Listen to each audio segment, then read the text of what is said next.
Welcome, everybody. Happy Hump Day, Wednesday. At least that's what we call it up here in Canada. I don't know if that's a worldwide phenomenon or just something that is Canadian, when we call Wednesdays Hump Day. Yes, it is an unusual Wednesday stream for me. Typically, I stream Monday, Tuesday, and Thursdays, but this week I had to switch things around a little bit because of the dog sitting that I was doing. So yes, happy Wednesday. Get out there, be awesome, do something cool, do something fun, enjoy this Wednesday as we work towards the weekend. Lots to go through today. As always, we're going to talk real baseball. We're going to talk OOTP. We're going to look at some strange happenings with the game.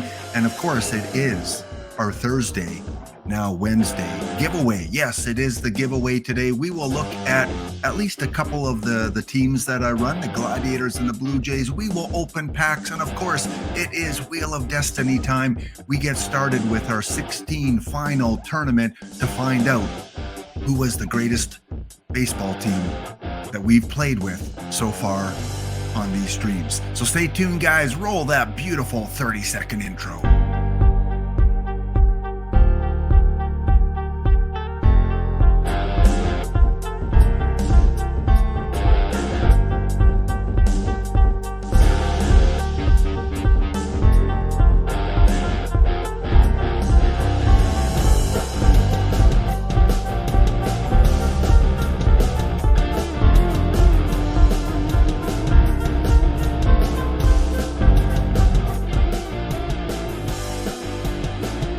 Yes, Cobra, you are right. Instead of the terrific Thursday Wheel of Destiny, we have the Wednesday Wheel of Destiny today, as we will find out who the first two teams to play off against each other are. Kind of excited, although we do have like 3 or 4 Mets teams. We got a couple Tigers teams, a couple Blue Jays teams, so we didn't get really a full spectrum of all the different teams in history. For some reason, the wheel has decided on who will be our 16 entrants. So again, guys, welcome to episode number 57. Small crew today, partially because I don't usually stream on Wednesdays, and partially because there are other streamers on right now. So, you know, in a small community like ours, when more than one are streaming OOTP, it kind of divides that community up, which is perfectly fine. We all present the game in different ways. So thank you if you are joining me today. Episode number 57, which I am calling, Is It Too Late to Reload? Is it too late to retool and reload your team? And that could have a variety of meanings. It just doesn't mean your perfect team, but it could mean OOTP in general. You know, this was a really off season for the developers, for the game. They brought it together. They brought Go out there. Although it was a little bit late, they provided us with the content, the cards, the weekly drops, all those kind of things. So a lot of credit for OOTP for their transition from, you know, one company to another company and still not having to take a year off. And it's be very interesting because now they're heading into their second year under this new kind of ownership. And what will that second year bring us in terms of the game itself and any new options? So is it too late to retool the game, or is it fine as it is? Does it need that retooling? Do we need to, you know, put on that WD-40 and loosen up the joints a little bit and make it constantly evolving and changing every year? Or is it fine as it is? If it ain't broke, don't fix it, and just kind of tweak some of the things. I know one thing I would love to see, and I hope they do bring it along sometime, is easy setup of head-to-head challenges with other real-life opponents, just like Dishnet and Rich Grisham had a couple months ago, where they faced off against each other. If they could program that into the game, to me, that's a game changer as a streamer, because then I could say, hey, Cobra, you're coming on tomorrow. We're going to face off. We're going to put together our teams in this head-to-head tournament where we draft cards like a perfect draft, and you can run the game as soon as both people have drafted. And maybe you put something on the line. Maybe each person has to, you know, put in 500 perfect points as escrow or something, and the winner gets it. Something like that, I think, and I hope comes into the game at some point where we can have these head-to-head challenges, because I think that would be fun. And yeah, put a little something on the line, whether it's one pack or maybe you have to pay 1,000 perfect points to get into the tournament in a head-to-head, and then the winner gets that.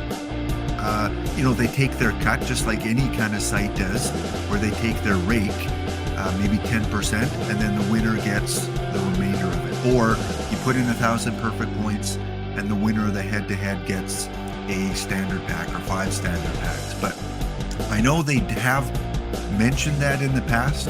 3-4 years ago, when Perfect Team kind of came out, they kind of mentioned, yeah, we kind of do want head-to-head opportunities at some point.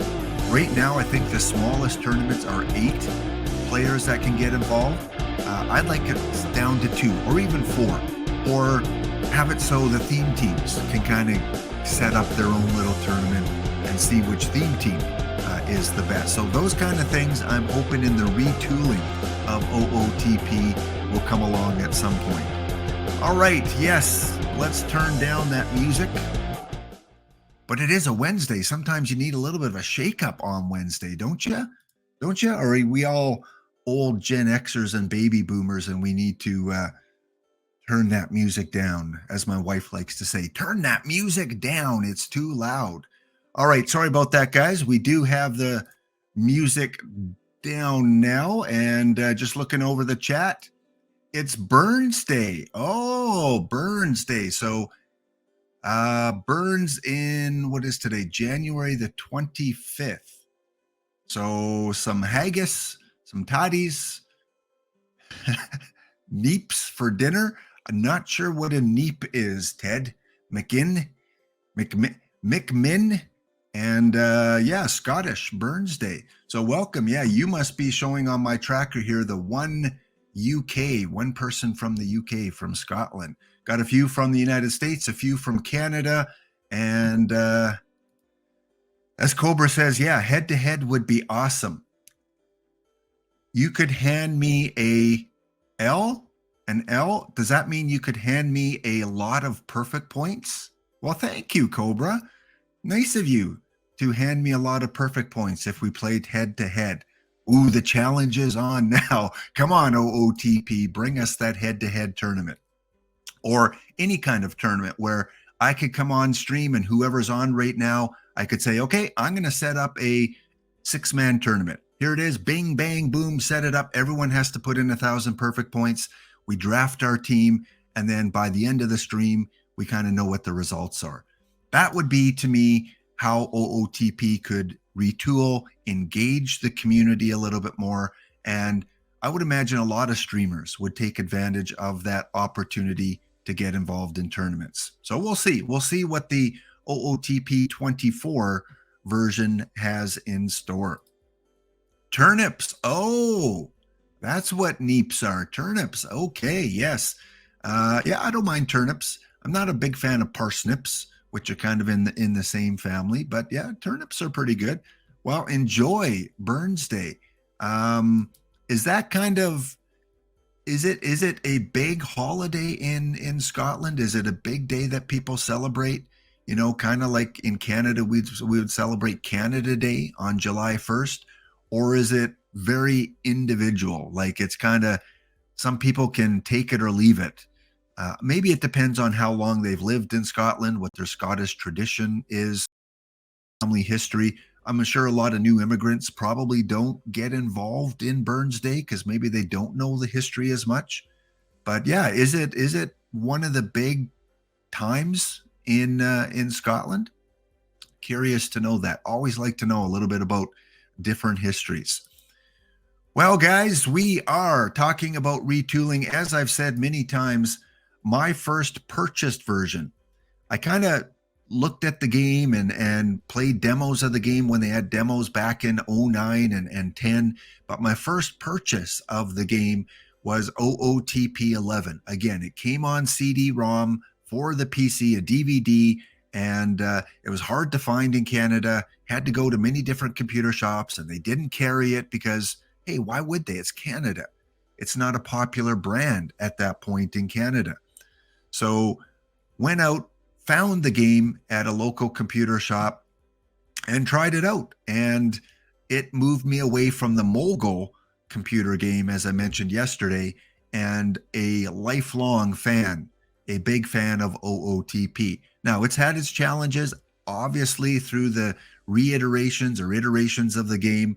There's been bugs, there's been crashes, there's been issues with the game. The AI always stunk. You could always take advantage of the AI, and we're human. We want a competitive game, but at the same time, we like to work the AI and get the best in trades. Because, of course, at that time, it was franchise play that you would play. And finally, Perfect Team came along where we could play real people, or online leagues came along. I probably started playing online leagues in about 2013, and I was involved in maybe half a dozen over the course of the next 5 or 6 years. I was in a Ransba league, which was Australian-based fictional league teams. I was the Tasmanian Devils and part of that online league for about 6 years. And it was a fast sim, which I liked. Fast sim means every day they simmed 1 month of the season. So within a week, you would be done the season, you would have your draft, you would have your trade deadline. All those things would all be done within a week period. To me, it was the first perfect team, because that's how Perfect Team is now.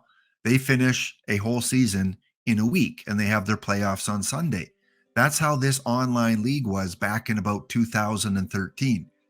I really enjoyed it. And then eventually work caught up to me, and it's hard to keep up on a league where it sims a month every day. You really have to be on top of things. And then I was part of a few other online leagues too, run by great commissioners. But the problem with most online leagues is when you have a full 30 or 32 team, or if you expand and you have more teams, you always have GMs that slack off or don't submit their teams or get lazy. And to me, if I was going to get lazy, I would just resign at the end of the season. And it's hard to fill teams in a league that's already established. It's hard to retool a league that's already begun. So if you're part of an online league and it's a league with really successful, competitive, active managers, those can be really, really rewarding.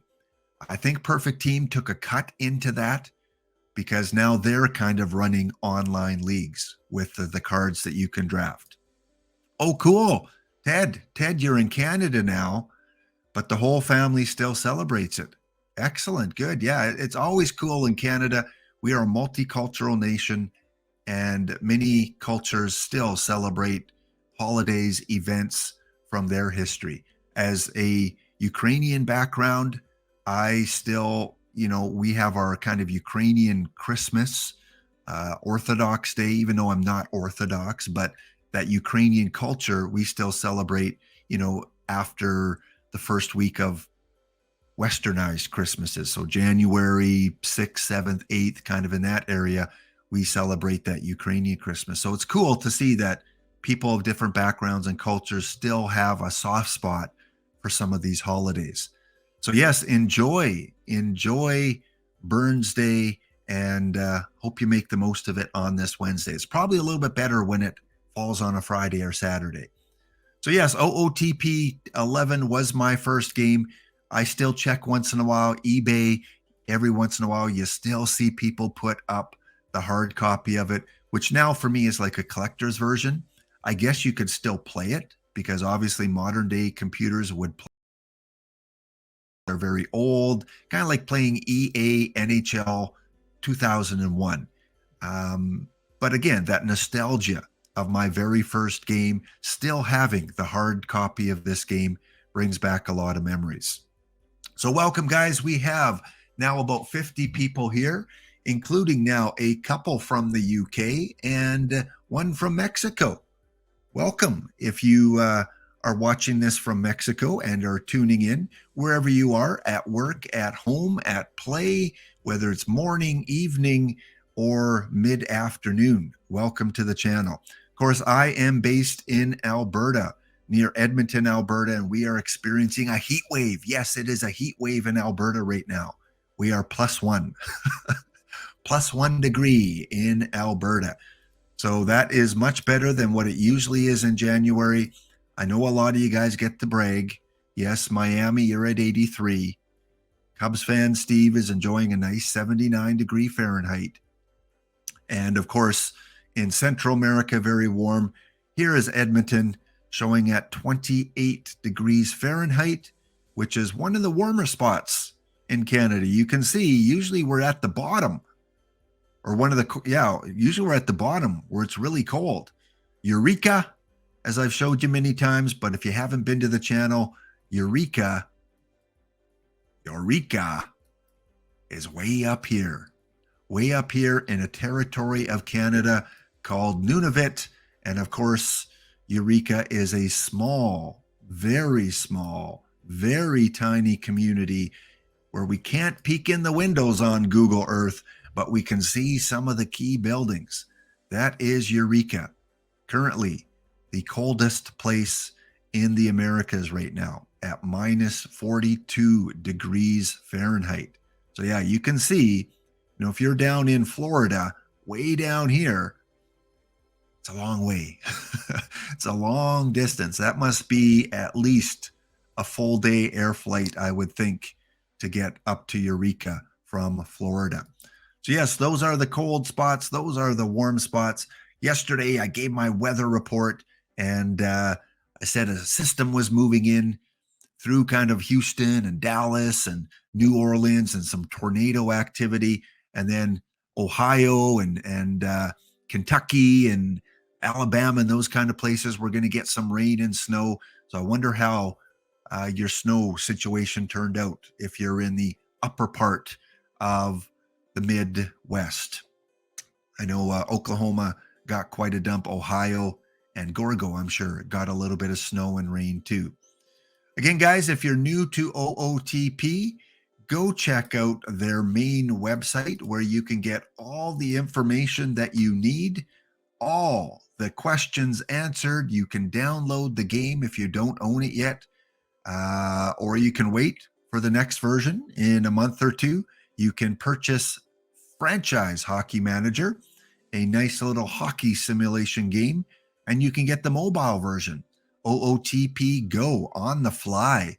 I use this all the time to enter tournaments and to do quick updates on my team. The only advice I would give you if you are just starting to use OOTP Go, you got to make sure that you check in on your desktop version once in a while, because sometimes there's some glitches and lineup changes that you make on Go don't kick in on your desktop version. There's a little bit of incompatibility at times with the two different platforms. So just every once in a while, check in on your tournaments on both platforms to make sure it's the team that you think is there. Again, they have a wonderful forum with a lot of different threads for not only this year's version of the game, but also for the hockey version and for the previous versions, even though you can't buy the previous versions. I'm sure you could still get copies somewhere, but OOTP does not sell the previous versions.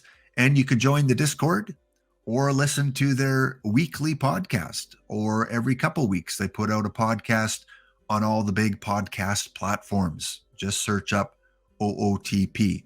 So join the Discord, great community. Go to the website, check it out. And of course, if you want some hints and tips on how to earn free packs in the lower level tournaments, go check out my YouTube site. Great site for learning about the game. Again, I always like to educate some of the newer users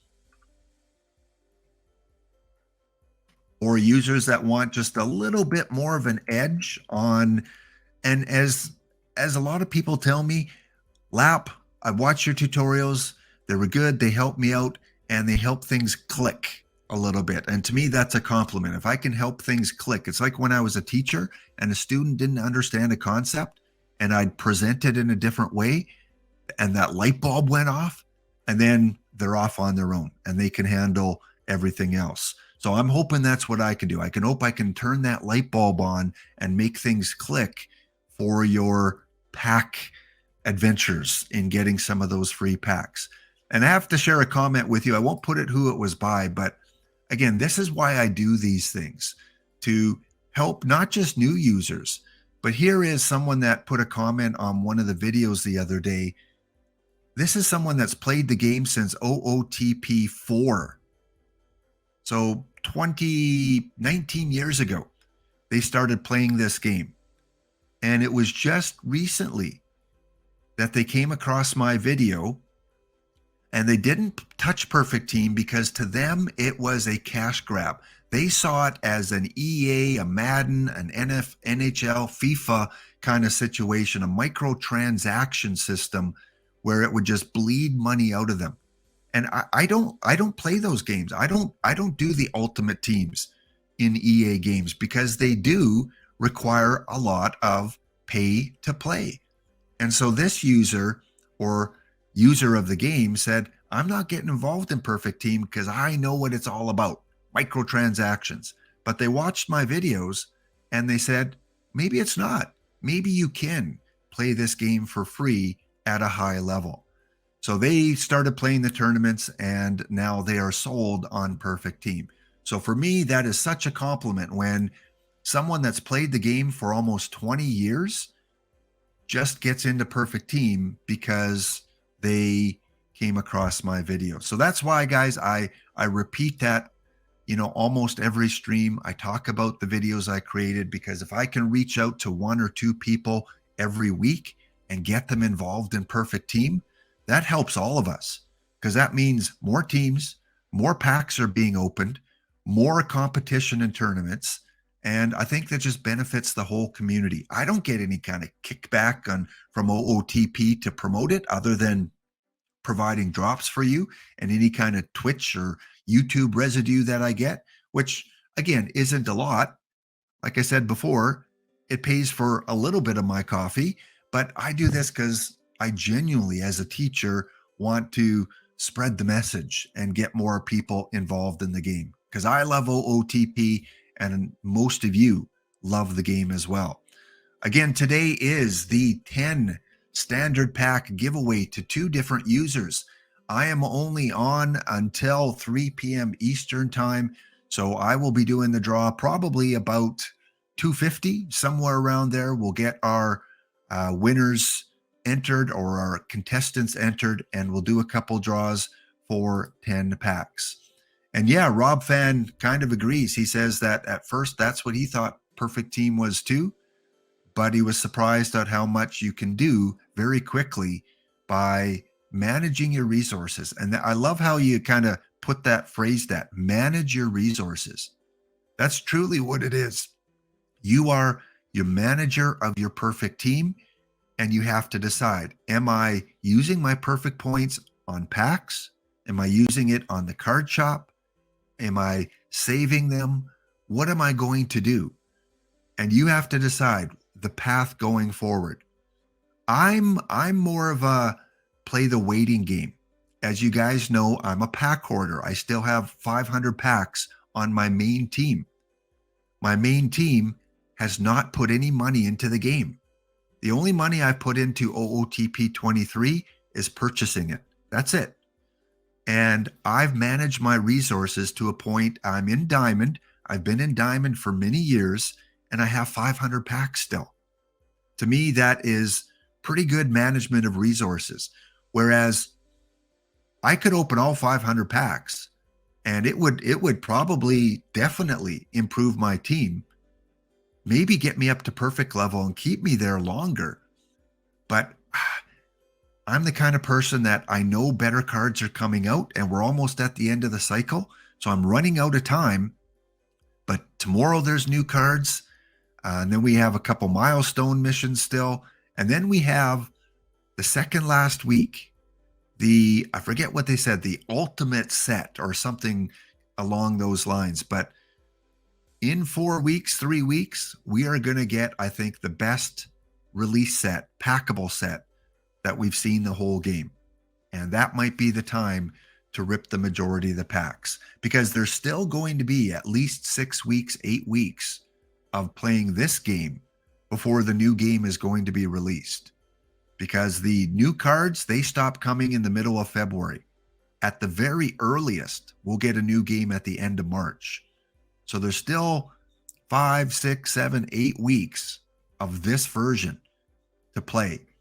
So even if you wait till the very end to open up all your packs when the last set is released, you still have over a month to work your way up into the different levels. You have a meeting at 3. Oh, no, you're not going to miss the drawing, Heath. We will be drawing that just before you have to go to your meeting. Of course, we will open packs today. Wednesday/Thursday is when I like to open a lot of packs, and we will see what we get. So we'll probably open, 50-ish on the 2 main teams. And of course, I'm still gunning for my big 3, Frank Thomas, Ty Cobb, and Randy Johnson, or Josh Gibson. He would be a nice consolation prize. Good evening, Luke. Yes, as EVC talks about, you're probably working hard and ready to head off for your beverage. We had a Scotsman talk about it being Burns Day today. And those of you in the UK, it is probably about 6:30, 7:30 in the evening your time. And hopefully the work day is almost done for you, Luke. You're partial to haggis? Yeah, I'm not. And I don't even want to talk about what haggis is, because for those North Americans that might not know what haggis is, you just had lunch likely. And it's something that you love it or you hate it. So yes, those of you that enjoy haggis, as Luke says, it's damn good. And as Ted probably agrees with him, Google it and find out exactly what it is. On the OOTP website or on their Twitter site, nothing new. They haven't posted since January 22nd. So I'm sure we'll hear something later today or tomorrow. On their main site, they are celebrating the Scott Rowland induction into the Hall of Fame. So congratulations to Scott Rowland, the only one that has been inducted. 76.3% of the vote. Todd Helton, very close. I think Todd Helton gets in next year. Adrian Beltre will be a first ballot in. Todd Helton should get in based on these numbers. If you look at Scott Rowland, it's his 6th attempt. Helton has had 5. So next year will be his 6th. And he should be able to garner, 3 to 5% more, I would think, to get in. It will be a shame if he doesn't get in, considering how close he is right now. Billy Wagner, again, will be on the bubble next year. And after that, we'll probably see an increase in Jones. Sheffield will be his last opportunity. And Jeff Kent is now off the ballot. As far as first-timers, a bunch of them we talked about before didn't even get 1%, so they do not qualify for future ballots. One shot is what you get, and if you don't get 5% right off the bat, you don't get to get in as part of the Writers Association. So congratulations to Scott Rowland. Of course, Scott Rowland played for 4 different teams. He played for St. Louis and Philadelphia. So Rob's Phillies, even though Rob, I believe, is from New Jersey. And those are his kind of 2 main teams.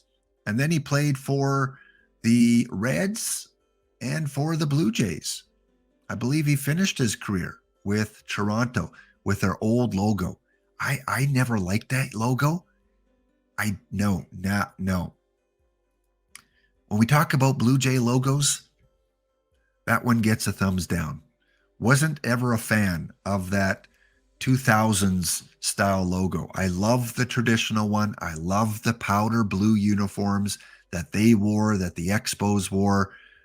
Not a fan of that style that they went to. So I'm glad they didn't stick around with it too much. So yes, Todd Helton, whether you agree or disagree about whether he should have got in, congratulations to the Rowland family. All right, in terms of transactions. What's going on in the real baseball world? And welcome back, those that had the break there. Welcome back. I kind of a lot of times just talk through the break.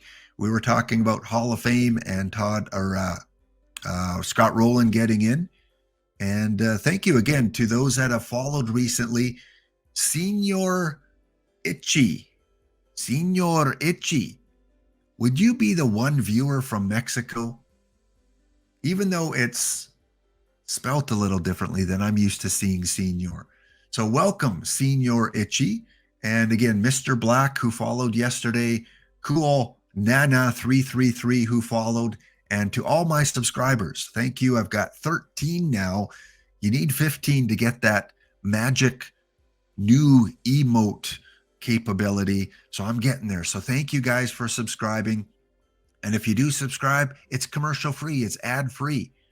And we all don't like ads a lot of times, but it pays the bills on Twitch or on YouTube or on whatever mobile game that you have, and the ads come up. And as my wife says, if you don't want the ads, just pay the $3 or pay the $4 on your mobile app and get rid of them. And that's what I usually do. I'll usually pay the $3 on a game and get rid of the ads forever. So I thank you guys in these times that we're living in for supporting me and my streams. Again, I'm still relatively new, just started at the end of September and trying to find my way with this technology. All right, with the transactions, yesterday there were a bunch. Philadelphia, a lot of moves by Philadelphia, a lot of invites. We talked about most of those yesterday. Let's see what's going on today. If there's any transaction. The Marlins. Well, the Marlins are a little greedy. They're filling up the whole screen here.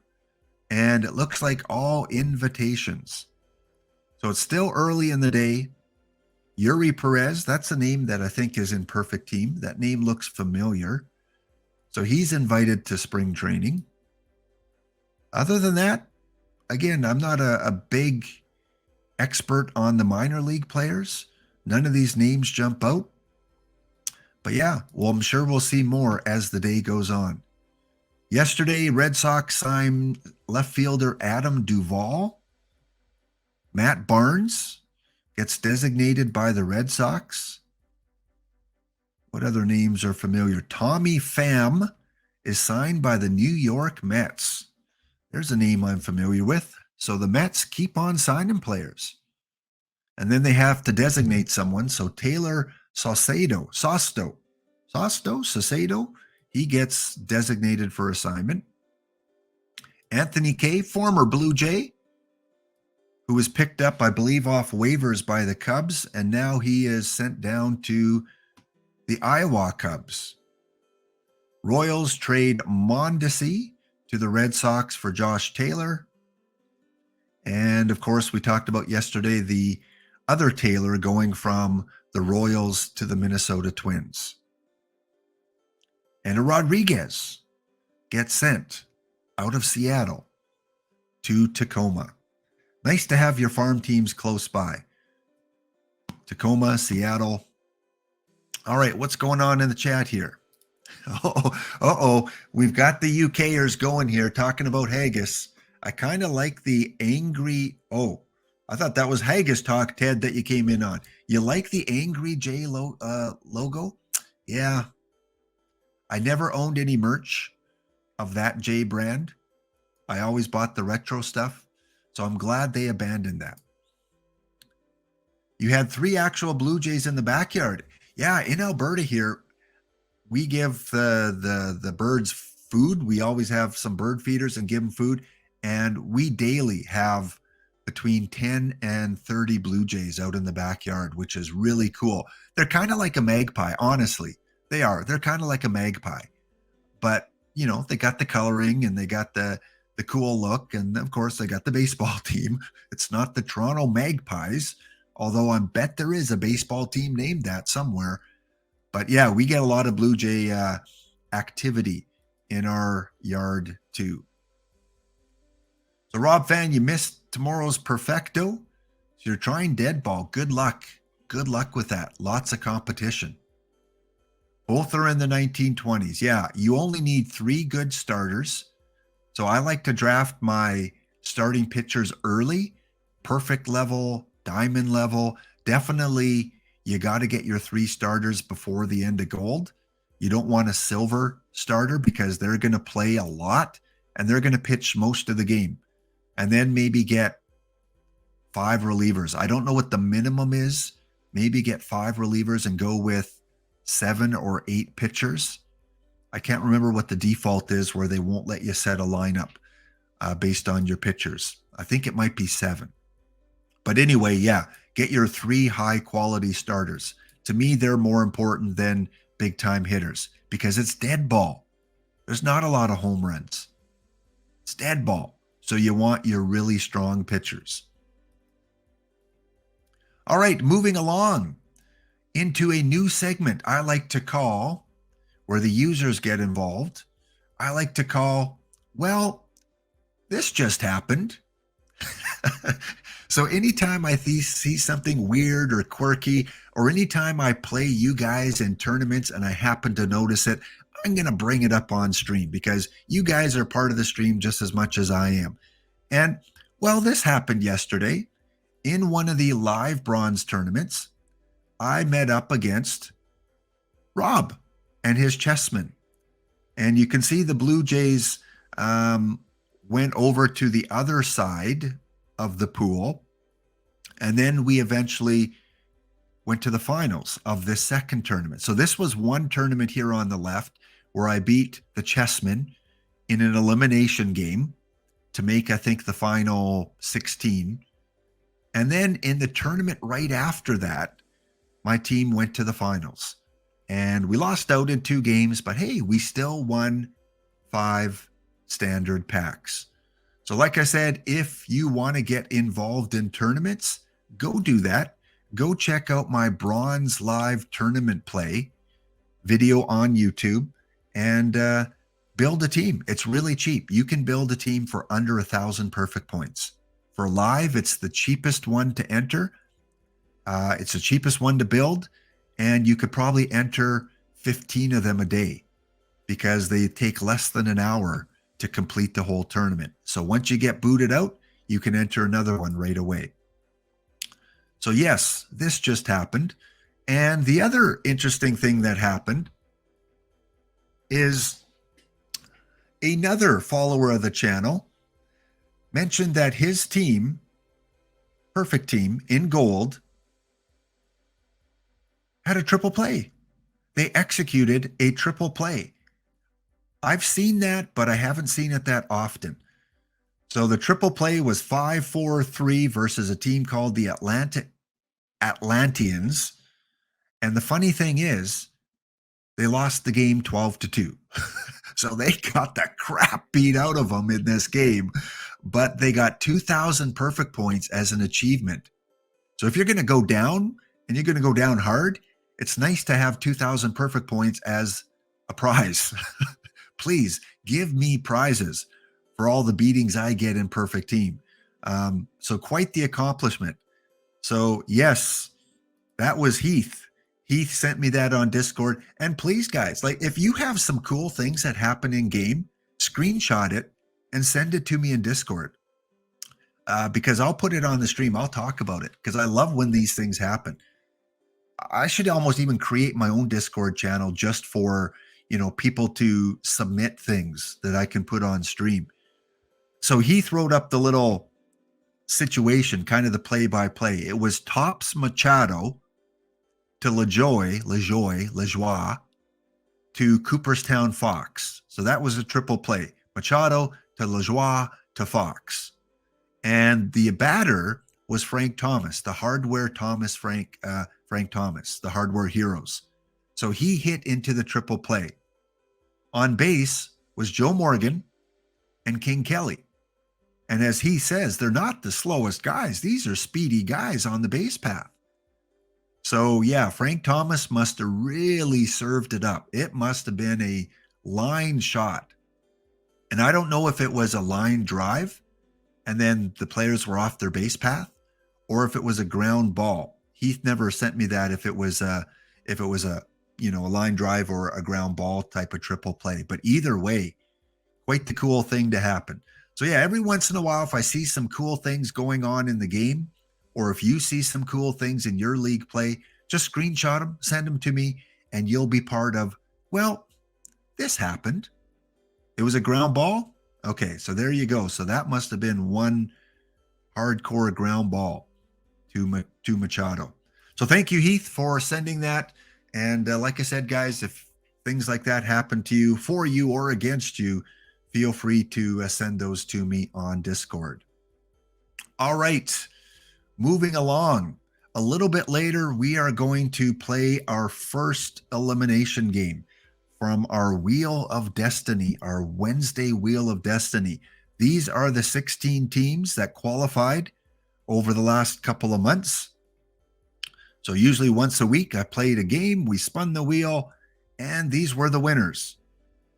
And we will spin the wheel a little bit later to see which two teams will be the first to play off against each other. So that'll be kind of fun to see. Maybe we get a Mets versus Mets right off the bat. But before we do that, I like to talk about, on days like this, when we spin the wheel, this day in baseball history.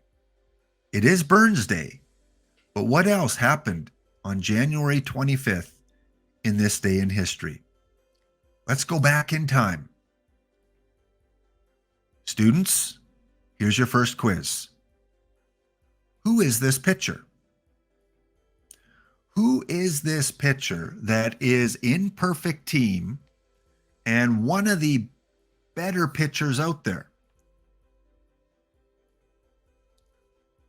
One of the better pitchers.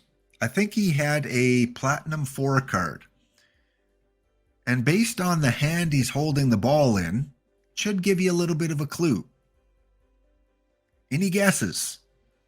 I thought you guys were all pros. Come on. Where's Cicero? Where's my baseball encyclopedia guys out there? No guesses? Well, this is... Thank you, Ben. Impressive. Yes, impressive. Well, Heath kind of picked up on the clue. This is Lefty Gomez. Lefty Gomez. And I'm going to be honest, I get my lefties mixed up. Lefty Gomez and Lefty Grove. Which one is Plat 4 and which one is the limited edition 25? I can't remember. Both of them are good lefty pitchers.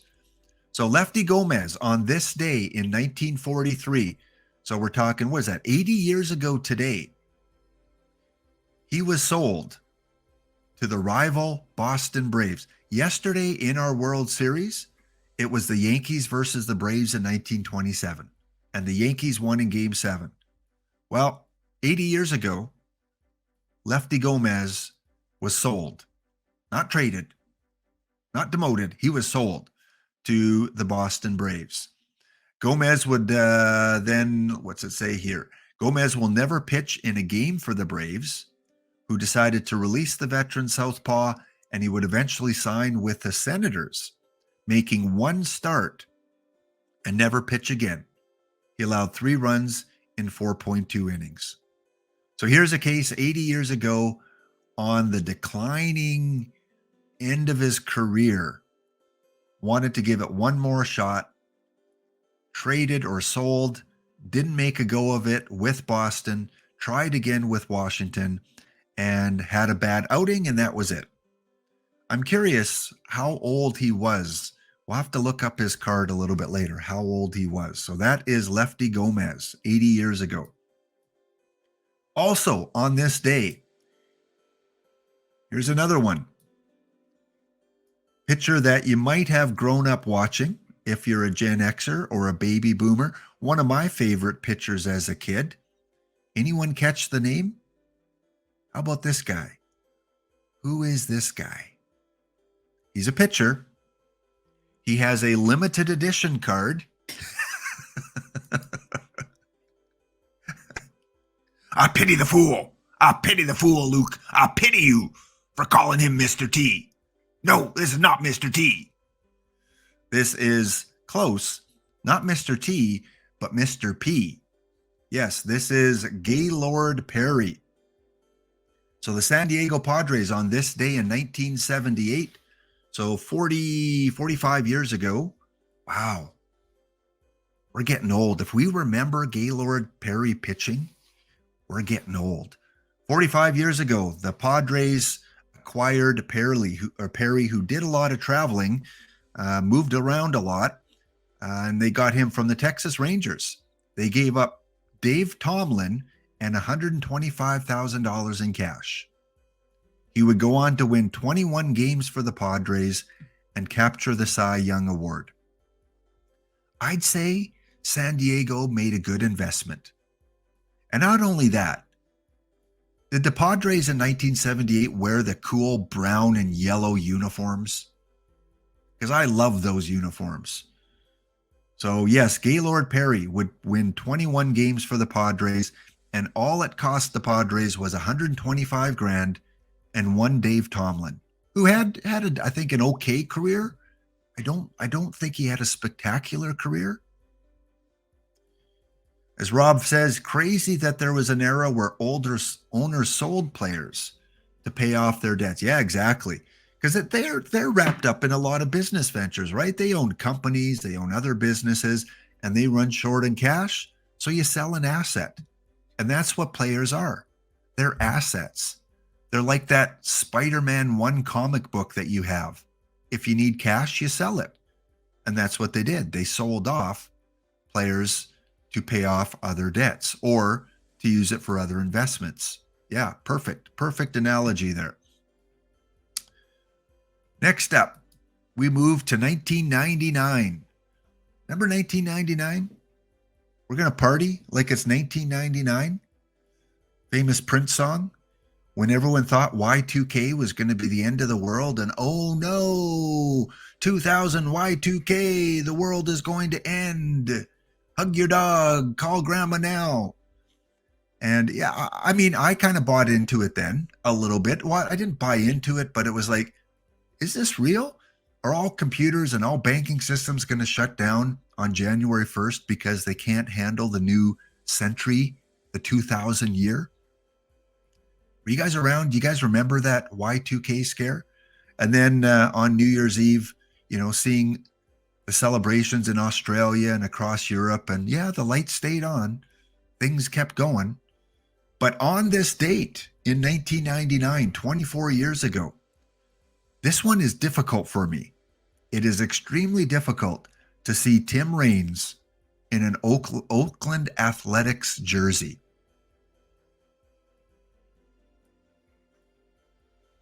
Does this seem like something weird? Tim Raines in an Oakland A's jersey. I guess it's no different than people seeing Ricky Henderson in a Blue Jays uniform. It's just the opposite. Yeah, so on this day, Oakland signed Tim Raines to a $600,000 contract. He hit .290 for the world champion New York Yankees, so he does have a championship ring. Never got one with the Expos, but apparently he got one with the Yankees, and he had a .296 career batting average. In July of the same year, as Raines ran to the outfield for a game against the Giants in what was a routine jog, he suddenly felt exhausted, and went to the hospital and underwent something to do with his kidney. Wow. So yeah, it was also on this day that Tim Raines kind of began the end of his career with the Oakland Athletics. So awesome player, very well-loved Expo, and of course his son, Tim Raines Jr., would play in the major leagues later on. Not as good as a career as old Pops, though. Hey, Tranquil Farms, welcome. Thank you for bringing your raid. 129 OOTP fans to the channel. Hope you had a good stream. We are talking this day in history, things that happened, and 24 years ago, with the fear of Y2K on the horizon. Tim Raines signs with Oakland. Next up, sticking with my Canadian teams, another really strange moment for me was in 2005 when Carlos Delgado, who I always see as a Blue Jay, signed with the Florida Marlins. Yeah, $52 million contract. That is not peanuts. Imagine that, $52 million to play baseball, to eat sunflower seeds, to joke around with teammates, and to try and hit a ball. It's the only game where if you're 33% successful, you make a lot of money. If you're 30% successful, you make really good money. And if you're 25% successful, you still make a lot of money. Yeah. The only game where that money can be made for being 25% successful. Or, to pitch once every 5 days. Yeah, crazy. But hey, I was a teacher for many years, and if you're an American teacher or no teachers in America, it's quite a different pay scale for what teachers do. So Delgado would go on and hit 33 home runs. He would bat .301 for the Marlins, and then he would be traded and his contract to the New York Mets, where he finishes his career with .473. So if you're a Marlins fan, what'd you think of Delgado? You're a Mets fan? What did you think? I loved him as a Blue Jay. First baseman, DH, cranked a lot of balls out of the park. Fans loved him. And then, like a lot of Blue Jays, they move on. Unfortunately, Toronto is almost like a farm league. They develop players, they draft exceptionally well, and then the players get really good and they move on to Boston, New York, Los Angeles, San Francisco. They go on to warmer pastures. Yeah, Delgado, 2005.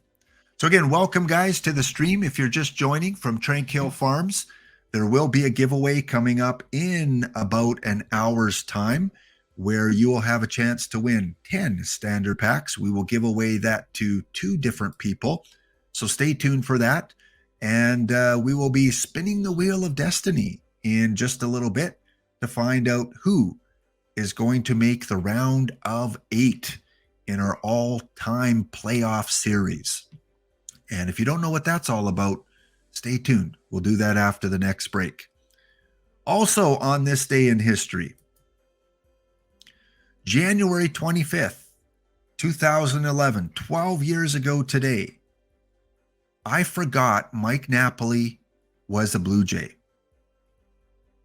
12 years ago, the Blue Jays acquired Mike Napoli, who has been with the team less than a week since being acquired from the Angels for Vernon Wells to Texas in return for Frank Francisco. So Mike Napoli was not a long stay in Toronto. That's probably why I don't remember it. Yes, Mike Napoli, Toronto Blue Jay legend.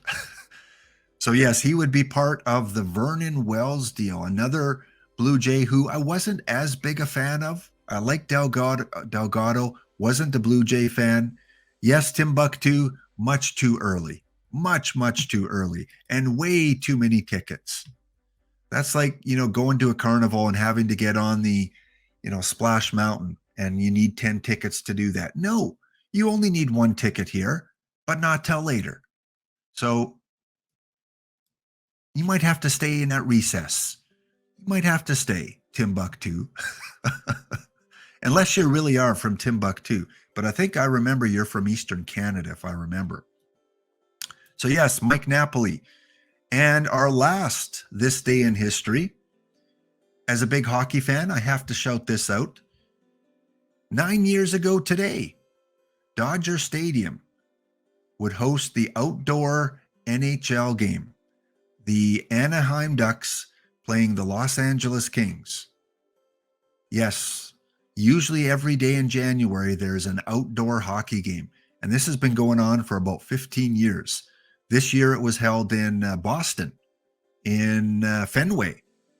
Yeah, and the Boston Bruin players came out for warm-ups wearing Red Sox jerseys. It was really cool. So 9 years ago, Dodger Stadium. Yeah, they hosted an outdoor hockey game, and the Anaheim Ducks beat their rivals 3-0 in that game. All those stories about the early bird. Well, I might consider a senior discount. I don't know if are you over 55? Can I offer you a senior discount, which maybe allows you to enter 5 minutes early? Because you might not be around and remember when the contest starts. Because obviously you're not a rule follower there, Timbuktu. So I might have to give you a little bit of a break later on. So there, guys, is our This Day in History. A lot of things happen. Again, starting off with Lefty Gomez finishing his career by being sold to Boston and then being cut and pitching one final game with the Washington Senators. And as I said before, I can't remember which lefty is which in the game. One is a CC4 card and one is a limited edition card. Gomez or Grove? This guy here, was he the Plat 4 or was he the limited edition? We'll find out soon. All right, we are about 1 minute away from the break.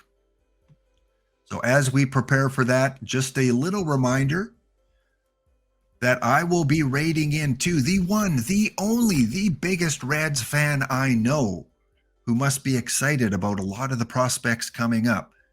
But in an hour time after we do our giveaway, I will be raiding into Gorgo and his Wednesday stream. So be prepared for that as he talks about all three of his teams, including his Reds theme team. And I'm sure he'll do some pack openings and talk a lot about his memories of baseball. So we will raid into him in an hour's time. And again, tomorrow, Dishnet on 9 p.m. Eastern with Paul Sporer, who will present his card set that will be introduced into Perfect Team. So stay tuned for that tomorrow and get your drops with Dish and Sporer, 9 p.m. Eastern. We'll be back right after this word from our sponsors. All right, we are back here after our break for some more OOTP and baseball coverage. Welcome back to the channel. Thank you again for all of you being here today as we go on to our 16-team Tournament of Champions. Playing OOTP for over 15 years now. I have loved the franchise aspect of it. Unfortunately, I only pretty much play Perfect Team now. Probably 95% of my involvement in the game is Perfect Team. The only franchise play I play is on stream. But it was something that I would spend hours and hours and hours doing, playing the historical years and the random debut eras where players would be introduced into the game at different points in history. And it was always that fantasy aspect of the game that I enjoyed so much. So we will continue on with our 16-team tournament very soon here. And again, thank you for all of you that are following, all of you that came over from Tranquil Farms. Hopefully you need a few drops. And hey, if you open your packs from the stream and you get something good, drop what you got in the chat. You know, if you got a platinum card, if you got a perfect card or a historical diamond, let us know so that we can drool over your success. And people from all over the world, over 100 of you watching from the US. We've got 15 of you from Canada, 4 watching from Germany. So welcome to those of you from Germany, 3 of you from France. Bonjour, comment ça va? We also have 1 still from Mexico and 1 from Kosovo. First time I've seen that little Kosovo flag on my stream. So welcome if you're watching from there. 1 from New Zealand, where I'm sure it's very early in the morning. It's probably about 1 or 2 o'clock in the morning. Still have our 3 viewers from the UK. 1 from Poland. Welcome to the Polish viewer and one from South Korea. So yeah, always like to give shout outs to the different viewers from all across the world because sometimes I'm always just assume it's Canadians or Americans, people from North America that play OOTP, but people from all over the world are involved in this game. So thank you for tuning in today. All right, we are going to find out who the first two teams are and play out game number one. And I'm thinking of maybe having some sort of contest once we get down to the final four. Kind of tough to do with 16 teams, but maybe we'll do a pack giveaway when we get to the final 8 or the final 4, where you guys have to predict scores and winners and those kind of things. All right, team number 1 that is going to play off is going to be Destiny Has Spoken. We have the New York Mets, the 1985. Let me program that in. 1985. They are from the defensive era. Probably a team that Mr. Rich Grisham remembers extremely well. They went, what'd they go? 98 and 64. So we'll remove them because we don't want them playing against each other. And they will face off against, as Jose Bautista spins the bat, we have the defensive era New York Mets playing off against the dead ball era. Well, this should be a high scoring game. Detroit Tigers. Cool matchup. Cool matchup. We will take them off the wheel. We will save that because we don't want to come back to that next game. And now we need to find out home field advantage. Let's see here. Home field advantage. Where is it? So right now, home field goes to the Detroit Tigers. Will the Detroit Tigers keep home field? We spin the cat, and the cat says that the Detroit Tigers will not be the home team. All right, let me remove this and go to my OOTP screen. Give you the full view there. So we are going to flip the teams. There's a little button at the bottom if you ever play these tournaments where you can simply flip them. And now the Detroit Tigers are the away team. So we're going to be playing in the New York Met Stadium in 1985. So let's just look at the recap here, see what's going on. So we play a 1-game series. We use the modern settings to try and not give too much of an advantage to one team or the other. And we will create the exhibition game. Injuries are off, so no players are going to get injured in the game. We're going to use the full complement of the rosters at the end of the season.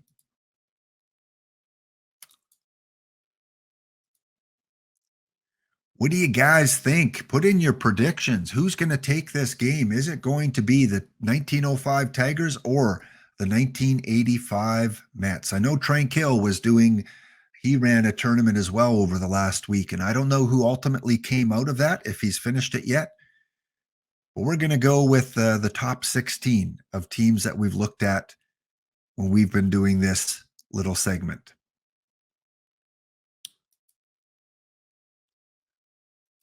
All right, well, let's play ball.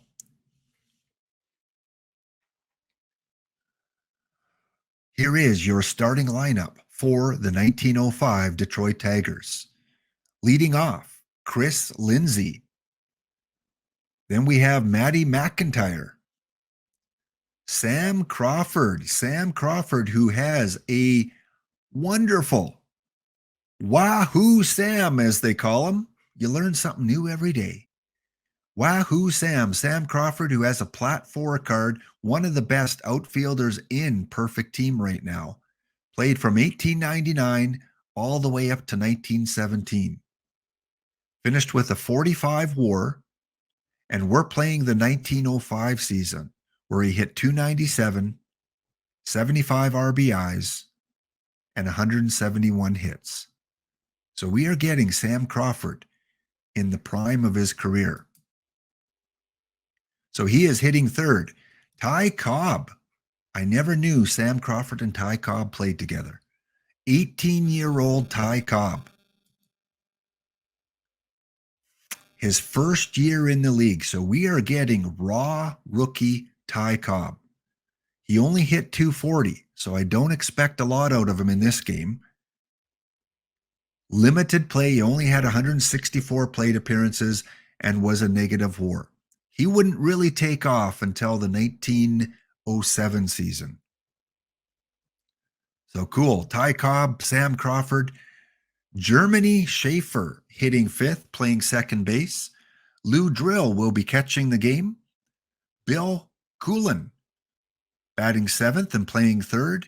Charlie O'Leary in the number 8 spot, and in the number 9 spot, as we don't play with a DH, we have Wild Bill Donovan, 28 years old. And let's look at his stats. In 1905, he went 18 and 15, 5.6 WAR, and a 2.60 ERA. So one of the better years in his career. He will be pitching for the Detroit Tigers. For your 1985 New York Mets, Wally Backman, who has a bronze card in perfect team, as he did last year, and it was a meta bronze. At least I played him in my tournaments. He will be leading off.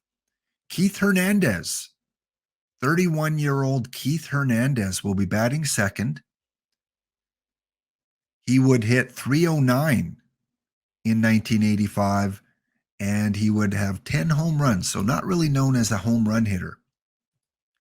Mr. Expo Carter, 31 years old. And in 1985, he would have a good year, hitting 281, 83 runs, 156 hits, and a 4.5 WAR. Hitting cleanup, Darryl Strawberry, another youngster. So we're getting a young Ty Cobb, and we're getting Darryl Strawberry in his third year as a New York Met. He hit 277, a 3.7 WAR, and he had 29 home runs in 1985. Batting fifth, left fielder Danny Heap. Sixth, Howard Johnson, who had just come over, I think, from the Detroit Tigers, if I remember. Let's see. Yes, this is his first year in New York. He played his first 3 seasons in Detroit, and then he would finish his career with Chicago. Batting seventh, Lenny Dykstra. Center field card in the game. I think it's a tournament Lenny Dykstra that we have. Again, a young guy at the time, 22 years old, his first year in the league. He would go on and play 5 seasons with New York before being traded to Philadelphia, where he would finish off his career in 1996. In 1985, hit 254. Nothing really spectacular. Used in a platoon situation, it looks like. So we're getting a first-year Ty Cobb and a first-year Lenny Dykstra. Hitting eighth, we have shortstop Rafael Santana, and pitching for your 1985 Mets, Doc Gooden. Doc Gooden, his second year in the league. In 1984, he went 17-9, and this year he went a mere 24-4. I'm guessing he won the Cy Young that year. Probably Rookie of the year before. 24-4. We're getting that version. A 1.53 ERA, a 9.2 WAR, and 268 strikeouts. So my money is a 2-1 game for the Mets. When you have Doc Gooden in one of the best years of his career, I think we have to give the edge to them. All right, we will go runners in scoring position. And it didn't take long. We have the Detroit Tigers with a runner on third base. Sam Crawford is on third. Ty Cobb, rookie Ty Cobb at the plate. What a matchup. What a matchup. Second year Doc Gooden against rookie Ty Cobb. You couldn't write this script any better. And Ty Cobb goes down swinging. So round one goes to Doc Gooden. Runners in scoring position. We've got Darryl Strawberry at the plate, 2 out for the Yankees. They want me to play this one. Strawberry hits a weak pop-up to right field, and the side is retired. Top of 2. Detroit gets nothing. No runs, no hits, no errors for Detroit. Bottom of 2, Zippo. Bunch of ones, 1 run. Who scored the run? Must have been a home run. Where is that run? There it is. Gary Carter in the bottom of the first hit the home run for the Mets. So 1-0 Mets, top of 3. The Tigers do get Charlie O'Leary on second base, and we have number leadoff hitter Chris Lindsay. We're at the top of the order. Can he cash him in? He hits one high into the sky at Shea Stadium, and that is caught by the shortstop. Matty McIntyre at the plate, 2 out. He watches that one just miss the inside corner, and the Tigers have 2 on for Sam Crawford. You couldn't ask for a better player at the plate. 1905, Sam Crawford.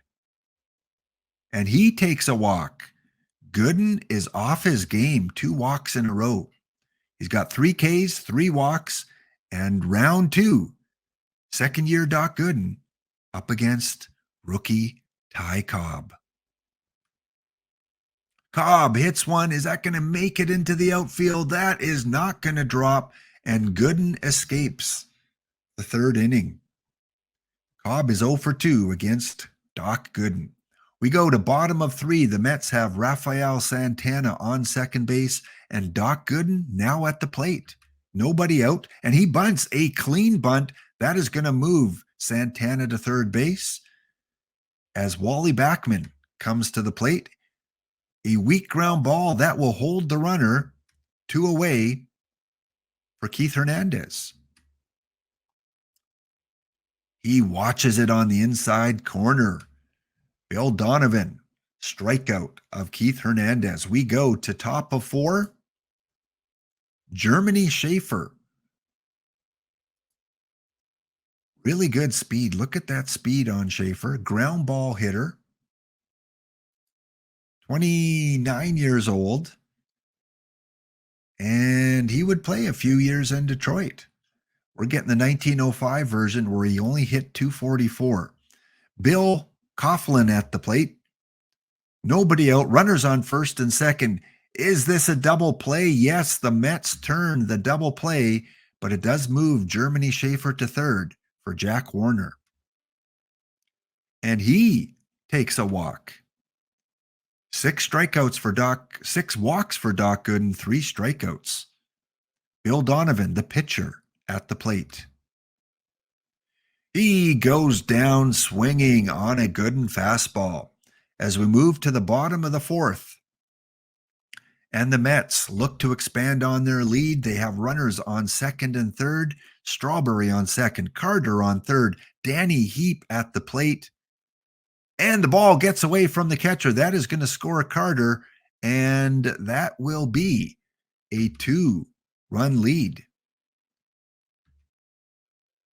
Can they cash in Darryl Strawberry? Is it deep enough to left field? Here comes Strawberry. Here comes the throw to the plate, and Strawberry scores. The Jets on that kid. 3-0. We'll go to runners in scoring position as we go to top of 5. Detroit, no runs, 1 hit, 1 error, and they get nothing in the 5th. Mets, bottom of 5, they have Dwight Gooden on second base. What did Dwight Gooden do? Doubled. Dwight Gooden with a double to lead off the 5th. Backman at the plate. Here comes the pitch, and he watches that one in the strike zone. Keith Hernandez takes the walk on the outside of the plate, and now Carter at the plate. 2 on, 1 away. He's got some power. He drives one to deep right field. Deep, deep, deep. That is caught just before the warning track. And the Mets do not cash in. However, when you have Darryl Strawberry coming up next, you have a good chance. Except when he watches the ball go right down the middle of the plate. Nothing for the Mets in the bottom of 5 as we head to top of 6.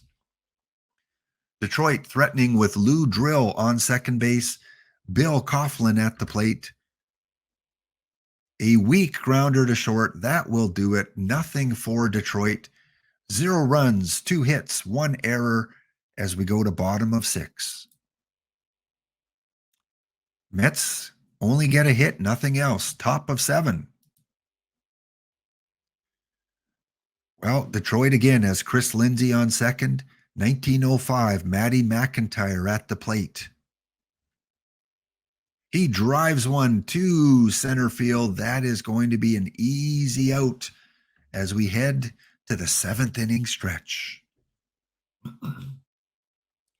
Go get your peanuts and Cracker Jacks. I'm having my coffee.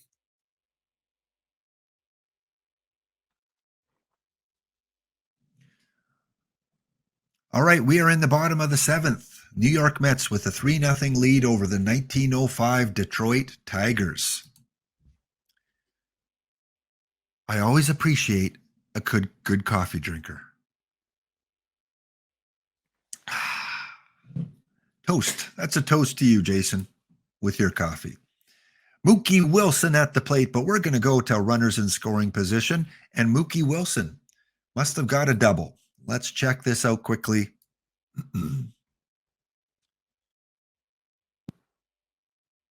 No, Mookie Wilson reached on an error, which moved him to second base. So that's the second error for Detroit. Wally Backman at the plate. Nobody out. Backman drives second. That's good.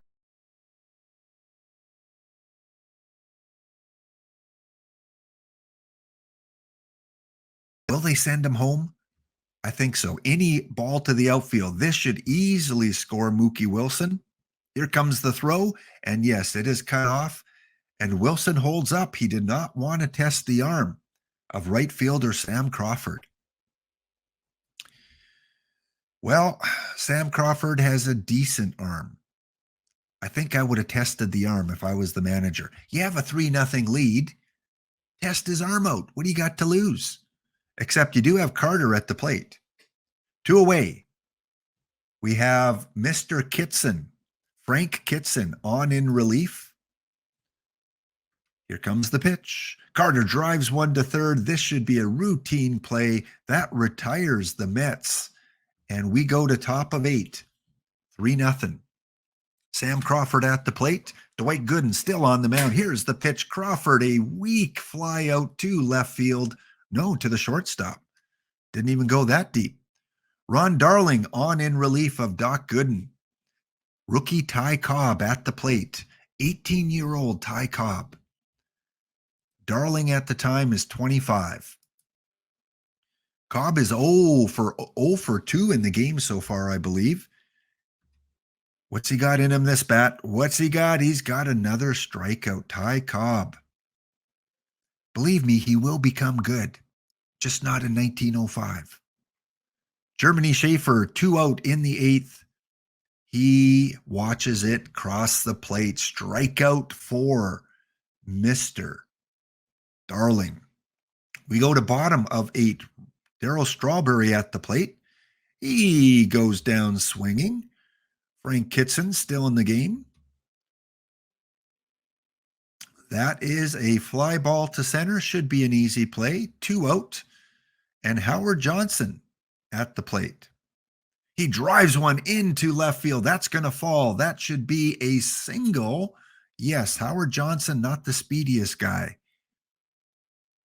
Johnson on first. Lenny Dykstra, rookie Lenny Dykstra. 22-year-old Lenny Dykstra at the plate.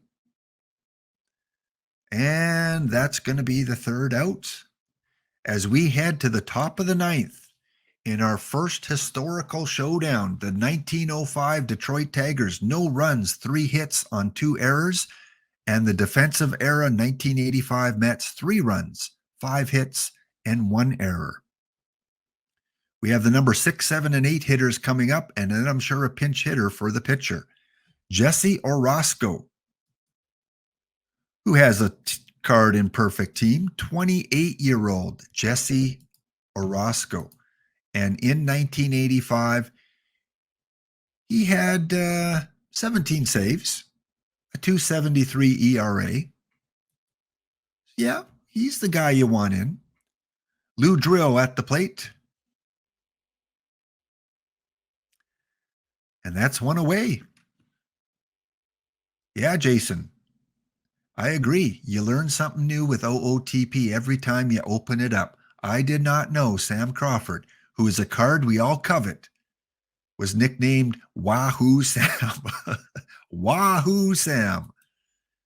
All right, we are down to Bill Collin at the plate, up against Jesse Orozco.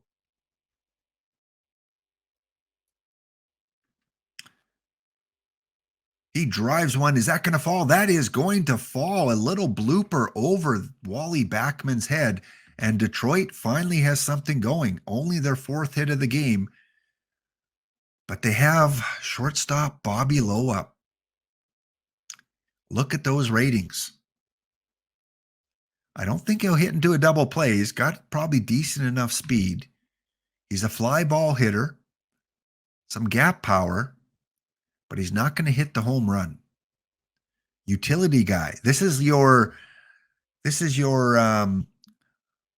Holt, Brock Holt of 1905.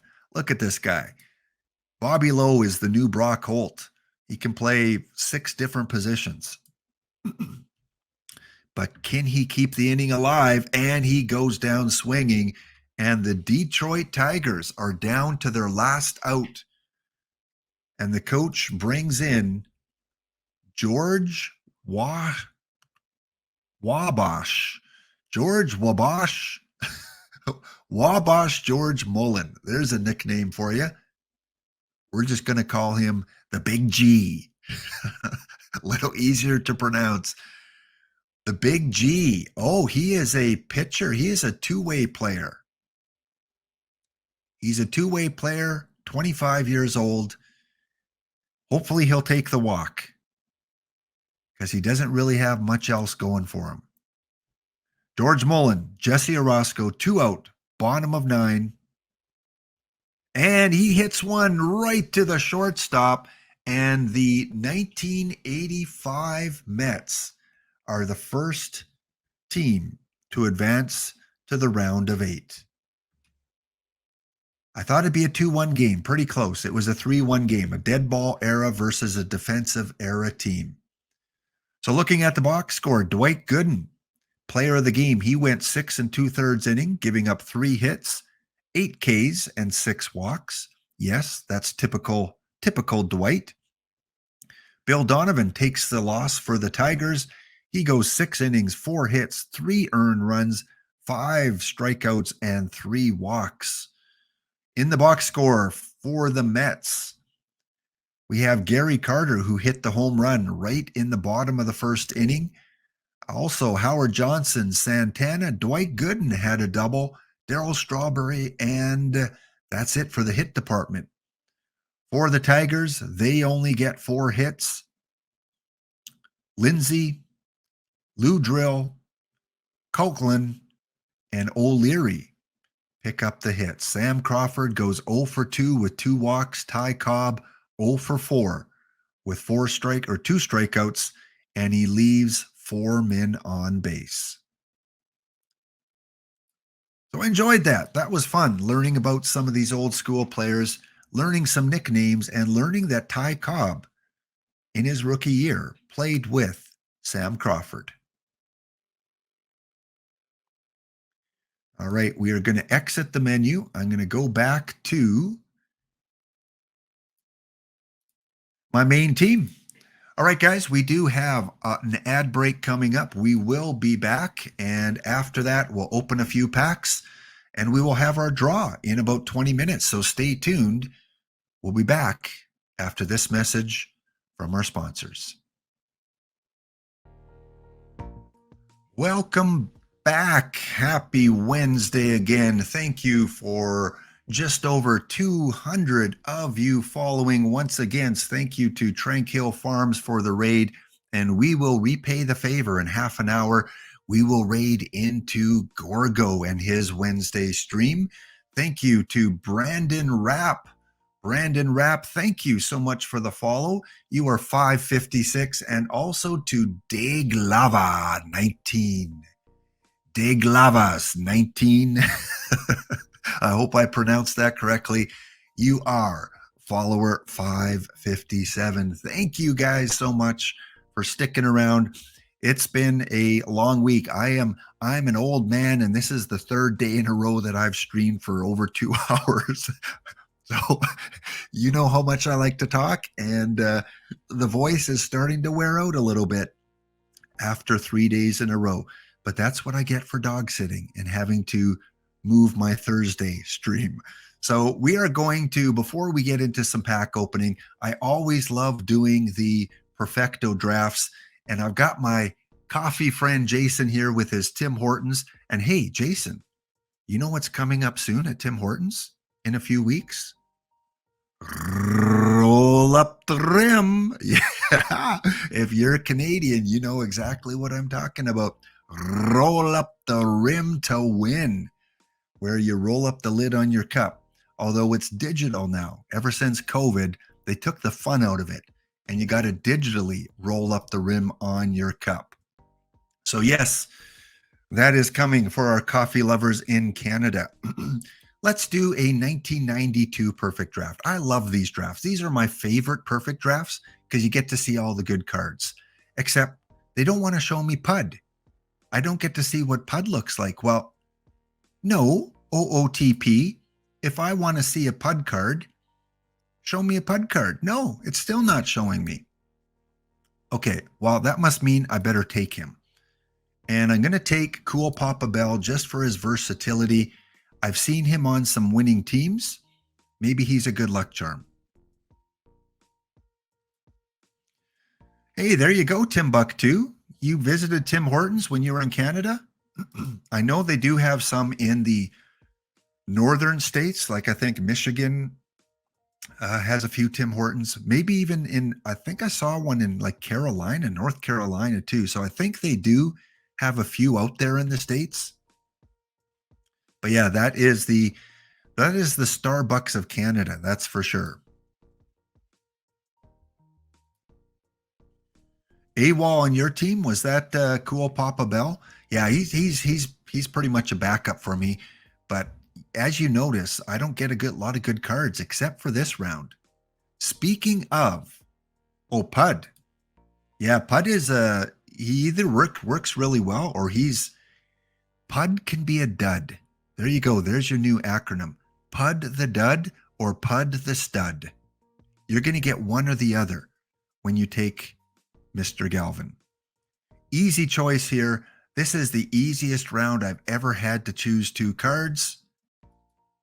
Speaking of our historical game, winner Dwight Gooden, and he was mentioned in our look back on history, this day in history.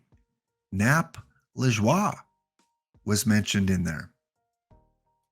So got to take 2 guys. That's like the universe calling out, saying you mentioned them both in your stream. You got to take them. This one, Hornsby for sure. It's my second baseman, although he can play third and short. Who do I take as a second guy? A reliever? Let's take a reliever. Got to make sure I have enough pitchers. This is 1992, so it's the end of the defensive era, start of kind of the power steroid era. Luke Appling.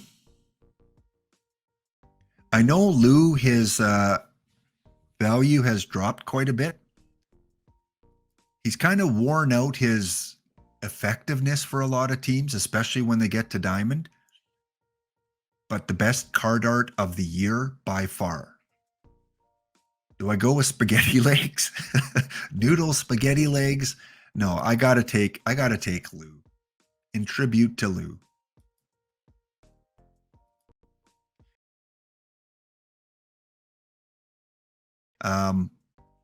You know, there's Frank Thomas, there's Ted Kay, there's Joey Votto, there's even Willie McCovey. Willie McCovey can still play. All right, I am taking... No, I am not saying that Lou has worn down. I did not use the words worn down. I said for some teams, he's lost his usefulness. For some teams. For many teams, he's still a starter, especially against the righties. Taking the catcher, just like Hank Aaron. Hank Aaron is kind of like that Lou Gehrig, just a poor man's Lou Gehrig. Not as effective, but still useful for a lot of teams. I'm going to go with Vida, another pitcher. Don't want to run out of pitchers. Although, Hank's a good choice too. 1992, the start of the steroid.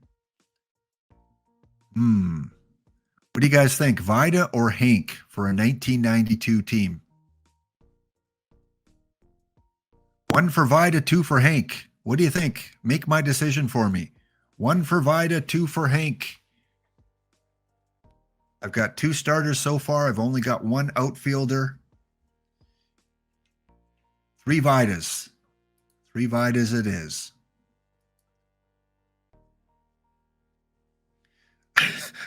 We got 4 Vidas. All right. Next we've got, I think Max Scherzer is a for sure. And then, who is the best of the worst? I've already got 1 catcher. I've got a shortstop. And I've got a center fielder. Yep, Scherzer is still good. Yeah, I would have him on my Diamond team for sure. Downing's kind of like Vida, right? It's very similar ratings. Let's see if we can compare these two. Where's Vida?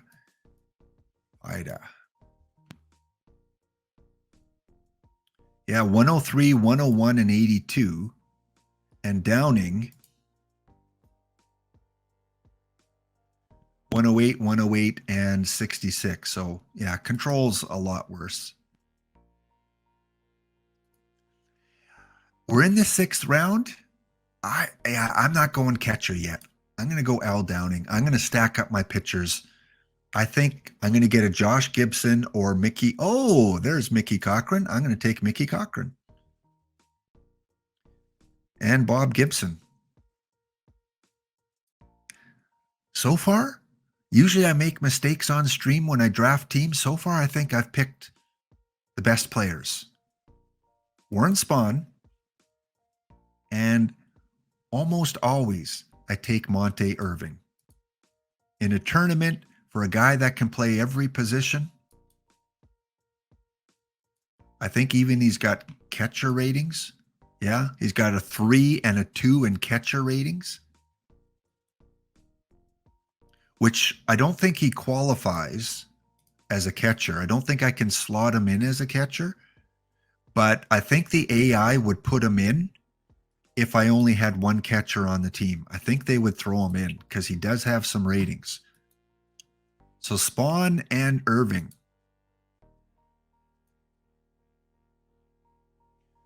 For sure, easy decision, easy call. Newhouser and Brooks. Brooks is like Lou. Really good right from the beginning and still good now on many teams. Other than Schmidt and maybe George Brett, who else out is there for third baseman? Brett, Schmidt, Robinson. And probably Honus Wagner, right? Honus, is it Honus or Rogers that can play third? Next up, see, there is my better catcher. Well, I did win a perfecto with 4 catchers once, so I'm not scared of taking 3. Cochran can only catch, same. Howard can play first or left field, so he's my utility guy. Yogi is a must. I got to take Yogi, especially from my choices that I have here. Yogi and Ken Griffey.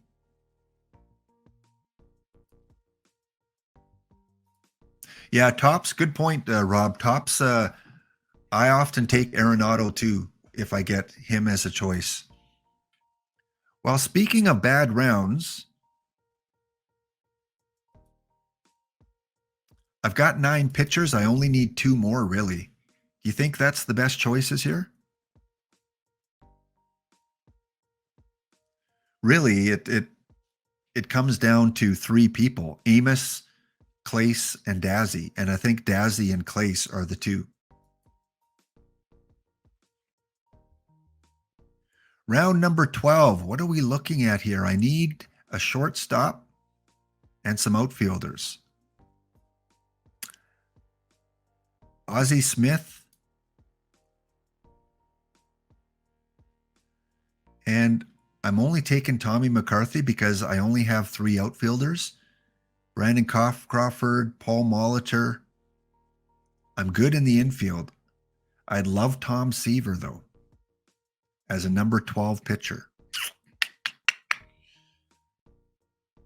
Yeah, let's take Seaver and Smith and hope I get 2 really good outfielders here.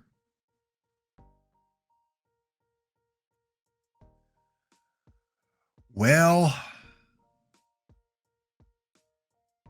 4 good players. 4 really good players. Tomei can play first and third, but I've got Lou and I've got other guys that can play first. Cochran can play first. I got to take Frank Robinson. And it pains me. It pains me that DeGrom, I'm not taking him because I have 12 pitchers. So Billy Williams. I wanted 2 outfielders. I got 2 outfielders. All right, there we go. I am going to fix that up off stream because we are running short of time here. Thank you guys again for following. Still over 190 of you here, probably waiting for that draw. Not yet. Not yet. Tim Buck, not yet. Welcome, Wildcat. Good to see you here. First time I've seen your name in the chat today. And who else is new? Fofi84. Welcome again. Well, we are going to open about 20 packs. Then we're going to have our draw. And then we're going to raid the Cincinnati legend.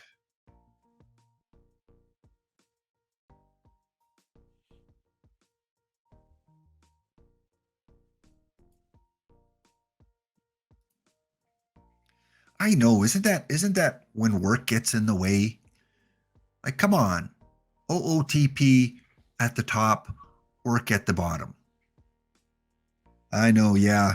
Streaming in the middle of the week, people are at work. I'm glad you guys can find some time to sneak in some OOTP content and be part of the stream. You guys are the best. You really are the best. If I don't say that enough, I'm going to force myself. You guys are the best. I'm going on 3 days in a row, over 6 hours of streaming, and my OOTP, didn't crash. All right, guys, let's get some dogs going for 5 or 6 minutes here. Come on, let's get those dogs going. Let's get something for our Rocky Mountain Gladiators. And Timbuktu sends me a horse. I will take it because look at that. With the dogs coming, Ooh, let the dogs out. Woof, woof, woof. Diamond, first pack. And if it's a CC4, I'm going to buy Tim Buck a coffee next time he's in Canada. Well, in my area of Canada. CC4, Eric Gagne.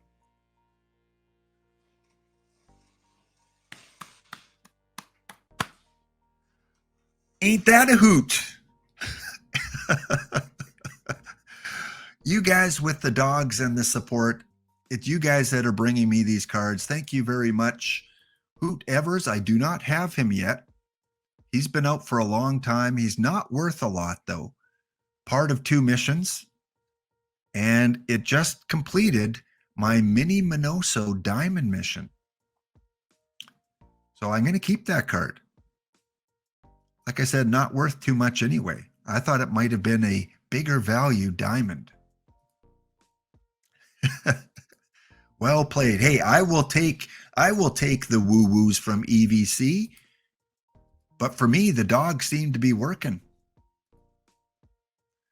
The Mini Minoso's a couple diamond packs. Nice. And we got a future legend. A duplicate. So if you're on the card shop, guys, I'll give you a few seconds because I'm going to bargain basement this one because it is a duplicate.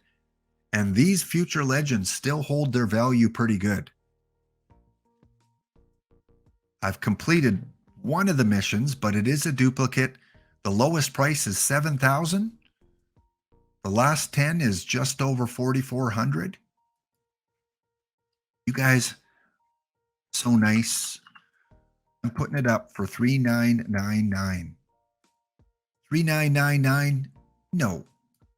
Lap isn't doing that. He's going $3,499.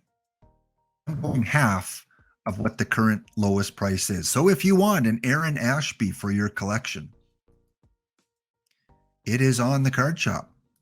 Probably not for long. All right, give me some of those nice golds that are going for a lot. 4 packs, 1 diamond, 1 gold. It'll be well worth it, Timbuktu. Well worth it. For a Tim Hortons, I'll even get you an extra large,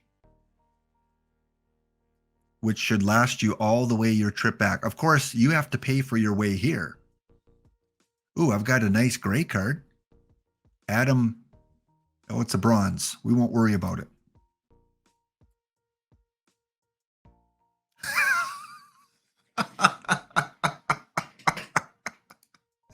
There is the comment of the stream right there from Cobra.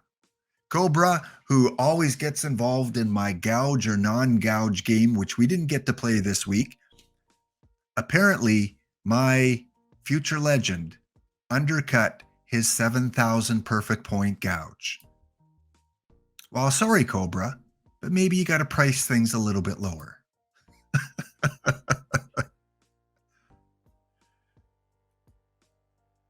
All right. The dogs are almost off the screen here, guys. Need some more dogs. Need some more barking. Let's get the howling out. Scare the kids. Scare your cats. Scare your coworkers. I dare you right now at work just to go, oh, ruff, ruff, ruff. I dare you just to do that. In your meeting, Heath, just let out a few barks. And if they ask what you're doing, just say, it's for my friend Laptop. And if you get fired, hey, come to Alberta. I'll buy you a coffee.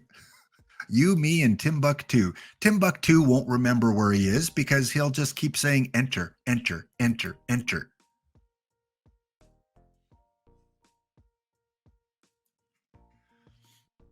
All right, Wildcat is back with the dogs, and look at that. We do get another gold, and this time it is...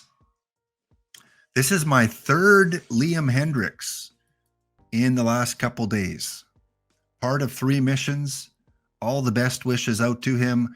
We are going to put him up for bare minimum. So if you need him for one of those 3 missions, he is up for cost. no taxes. I get 1,000 points and you pay the lowest you can pay for a gold.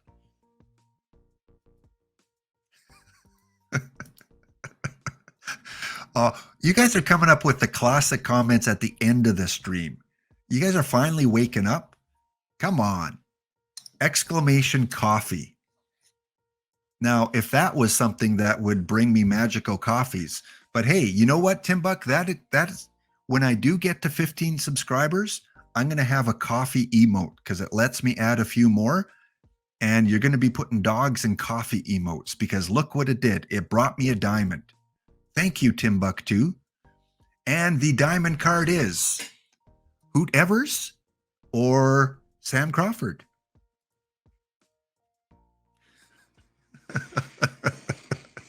Well, we've got half. We've got half of Carlos Rondon. Oh, what a weird day it is today. What a weird day. And I'm going to keep him because I don't have one of him yet.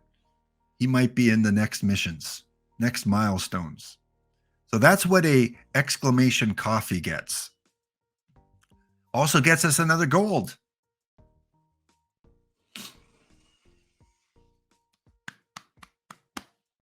All right.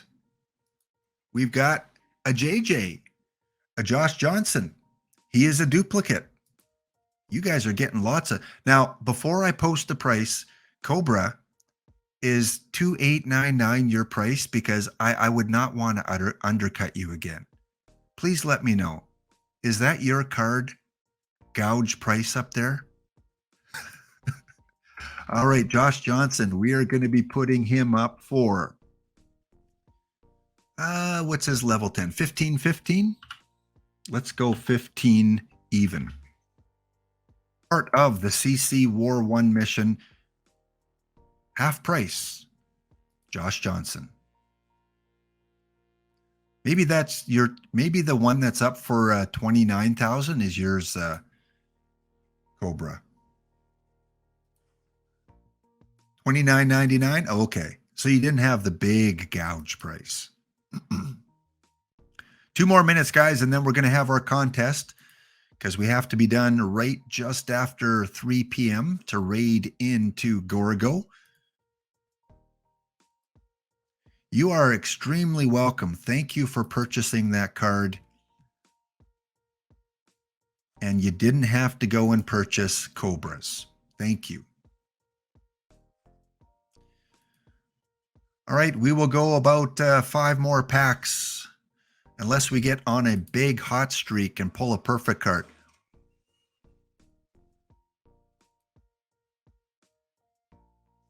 Did I mention it's a weird day today?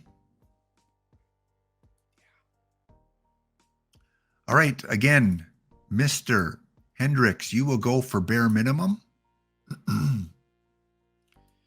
And Rap Dixon is a duplicate. He is part of the Negro League 1 mission.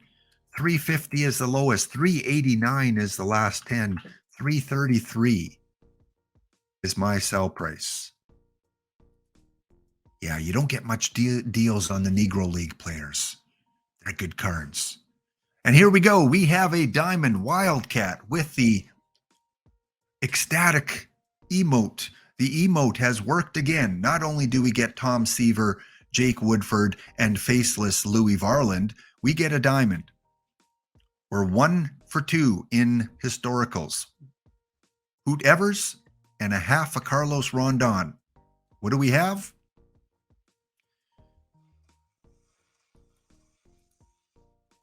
We got one of the better live diamonds.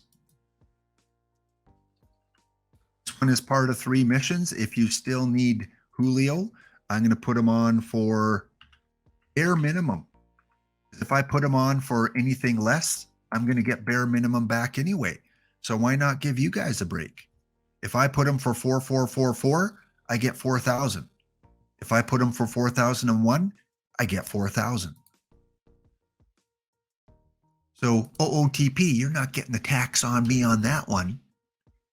Last pack is, come on, let her roll. It is at least an expo. So not too bad. I'm happy with those packs. A lot of diamonds that I can sell off, a few other decent cards that help me out with missions. And of course, I will do it a little bit later, but I have finished the double diamond reward pack. And I've already locked in Monte Irving, so I can definitely lock in Hoot Evers. We'll give it about 3 minutes, 16 of you in already. Good to see, good to see. Keep those entries coming in.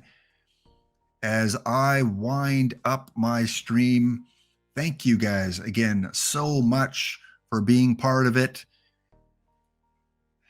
for supporting not only this channel, but the YouTube channel. And if you have a chance, leave a comment on the YouTube videos, because that pushes the algorithm and it shows up on other people's recommended lists. That's how that one person that I showed you, where was it? This one right here. He said he got my video because it showed up on a recommended watch list. And that happens when people leave positive comments and likes on the video. So if you can do anything to help me out, that would really help out push the program forward. It is a great day for baseball. If you're watching in Canada, the US, Colombia, Mexico, the Ukraine, and even one of you watching from Denmark, thank you so much. 5 of you from Germany, and still my New Zealander. Go to bed. It's time for bed in New Zealand. Thanks for tuning in. Be kind to one another. Be kind to yourself. Have a wonderful, wonderful Wednesday as we're about to go and raid into Gorgo very shortly. So give him a lot of love.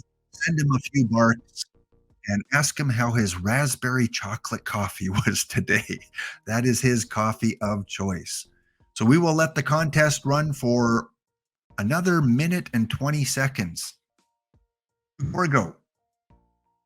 As Gorgo's ready to go, Laptop Pound signing out of the studio today. Have a wonderful day, a wonderful evening. Stay tuned for DishNet tomorrow at 9 p.m. Eastern for more drops and some more packs that he is going to give you with those silver drops. Let's go say hi to Gorgo.